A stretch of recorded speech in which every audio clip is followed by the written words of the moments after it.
For more, let's bring in CNBC contributor Walter Isaacson, advisory partner at Perella Weinberg, professor at Tulane, also the author, of course, of Steve Jobs. Walter, it is great to see you. Happy Friday.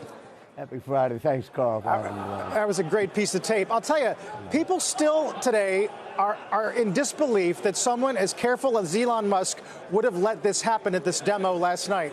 You believe, I assume, that it was not intentional. Oh, I don't think it was intentional, but even the fact that you have to ask shows it's not going to be the end of the world. It went viral. It sort of made everybody look at it. And by the way, yeah, windows are going to shatter occasionally. I remember being at that Steve Jobs demonstration you showed on the clip when the Wi-Fi was clogging up and everything else. There's an old saying in tech you're familiar with, which is you got to make sacrifices to the demo gods because the demo gods are out to get you.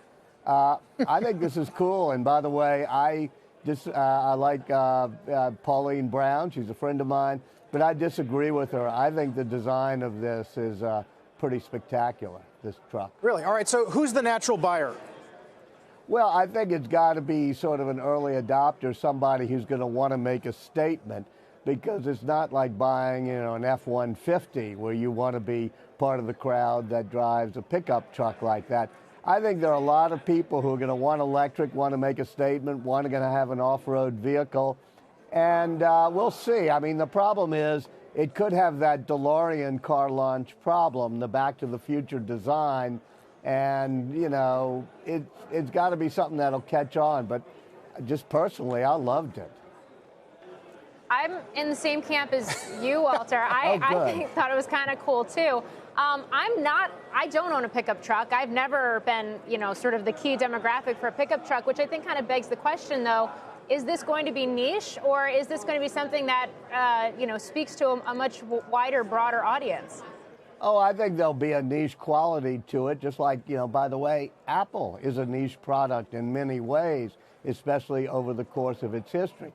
But it's very cool to have a guy like Elon Musk focusing on the importance of design and doing it with physical products. I mean, nowadays, anybody can make an app. You can do it in your dorm room or garage. You can do software. You can do services. But doing things like a battery or a car with a molded frame around a cage or a truck like this, that's really pushing the envelope, especially with the batteries, too.